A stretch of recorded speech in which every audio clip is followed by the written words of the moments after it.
And he says, لا حول ولا قوة إلا بالله means لا تحويل للعبد عن معصية الله إلا بعصمة الله ولا قوة له على طاعة الله إلا بتوفيق الله. That there is no turning away from sinning against Allah except with the redemption of Allah.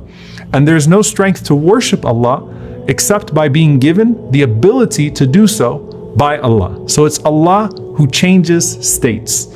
Allah changes a person from sin to repentance. Allah takes a person from sickness to health. Allah takes a person from weakness to strength. Allah takes a person from sorrow to joy. Allah changes your state. And when you entrust Him with that, saying La hawla wa la quwwata illa billah is not only a recognition that Allah is the only one worthy of worship and that you are in need of Him. It's that it's only Him who can actually turn you back to Him. And so Allah subhanahu wa ta'ala gives you the means and Allah subhanahu wa ta'ala grants you the goal. He is in charge of all states, including yours. He is the one who blesses you with strength. He's the one who overcomes your greatest obstacles for you. He's the one who pulls you out of weakness. And He is the one that allows you to come back to Him subhanahu wa ta'ala in ways that are beneficial to you in this life, and of course even more so in the next. And the Prophet sallallahu alaihi wasallam said, shall I not tell you of a word which is one of the treasures of paradise? Kanzun min kunuzil jannah, a treasure of Jannah. And so the companion said, yes, O Messenger of Allah. He said, say, La hawla wa la quwwata illa billah. And in one narration, the Prophet ﷺ said, Akthir min qawli la hawla wa la quwwata illa billah. Be frequent in saying La hawla wa la quwwata illa billah. So say it 100 times, 1,000 times. Whatever you can, keep on repeating this treasure of Jannah. And as the ulama mentioned, what this means is that you will find treasures, not just trees, treasures in Jannah that will be granted to you because of the amount of times that you said, La hawla wa la quwwata illa billah. Now, what does this dhikr actually mean? And Imam ibn Hajar rahimahullah ta'ala, he summarizes some of the statements of the companions. And he says, La hawla wa la quwwata illa billah means, La tahweela lil abdi an ma'siyatillah illa bi'ismatillah. وَلَا قُوَّةَ لَهُ عَلَى طَاعَةِ اللَّهِ إِلَّا بِتَوْفِيقِ اللَّهِ. That there is no turning away from sinning against Allah except with the redemption of Allah. And there is no strength to worship Allah except by being given the ability to do so by Allah. So it's Allah who changes states. Allah changes a person from sin to repentance. Allah takes a person from sickness to health. Allah takes a person from weakness to strength. Allah takes a person from sorrow to joy. Allah changes your state. And when you entrust Him with that, Allah subhanahu wa ta'ala will never let you down. And that's why, subhanAllah, there are other dua that are in the spirit of La hawla wa la quwwata illa billah, including the most frequent dua of the Prophet sallallahu alaihi wasallam. Ya muqallib al-qulub, thabbit qalbi ala dinik. O turner of hearts, make my heart firm on your religion. So even my heart is not in my possession. Allah subhanahu wa ta'ala is the one who can turn it back to Him, and Allah subhanahu wa ta'ala is the one who can keep me steadfast on His path. Now some of you might think, well, does this mean that I have no power? Does this mean that I have no responsibility? Because if I have no responsibility, then I have no accountability. And obviously that's not an Islamic concept. So what does La hawla wa la quwwata illa billah mean for our part of this, for our work? And this is really the beauty of our relationship with Allah subhanahu wa ta'ala, is that you have to lose hope in all of these other things while using them as a means to connect you to Allah subhanahu wa ta'ala. What does this mean? La ilaha illallah represents the first article of faith, the admission of the oneness of God. La hawla wa la quwwata illa billah connects us to the last article of faith, which is qadr, the belief in Allah subhanahu wa ta'ala's divine decree.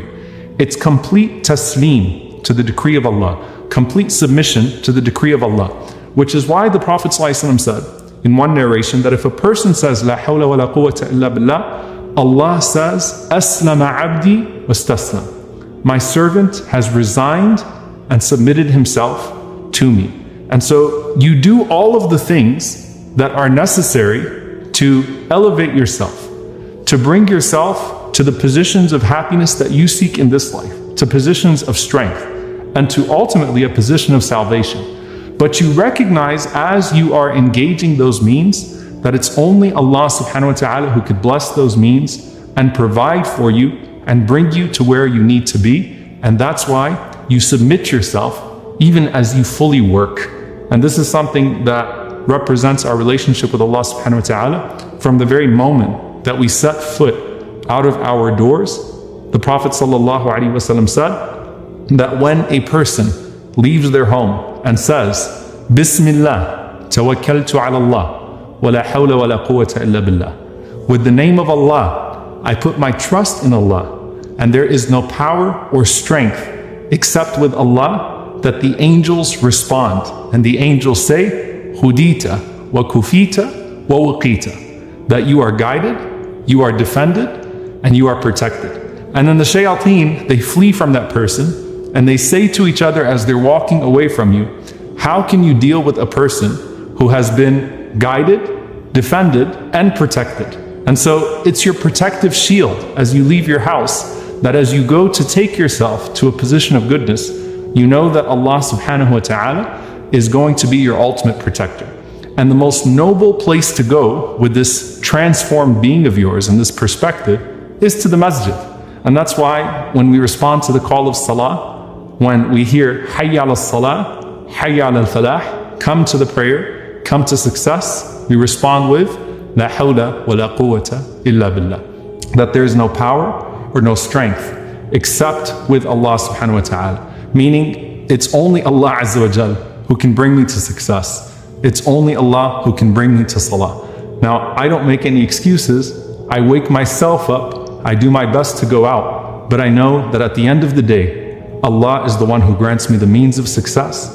And Allah is the one who rewards me with success. And so I fully put my trust in Him subhanahu wa ta'ala. La hawla wa la quwwata illa billah. Now I wanted to end, subhanAllah, with a beautiful dua that really shows you how incredible your dua can be when you combine these various adhkar that we've been covering, these various forms of remembrance. In one narration from Ubadah ibn Samit radiallahu ta'ala anhu, he said that the Prophet sallallahu alaihi wasallam said that whoever wakes up and says, La ilaha illallah wahdahu la sharika lah, lahul mulku wa lahul hamd, wa huwa ala kulli shay'in qadir, wa subhanallah, walhamdulillah, wa la ilaha illallah, wallahu akbar, wa la hawla wa la quwwata illa billah. And then that person says, Rabbi ighfirli, my Lord forgive me. The Prophet ﷺ said that person would be forgiven for all of their sins. And in one narration, the Prophet ﷺ said, Allah would forgive all of his sins, even if they were like the foam of the sea. And the Prophet ﷺ continues, and he said, and if that person then makes a dua, Allah would surely answer their dua.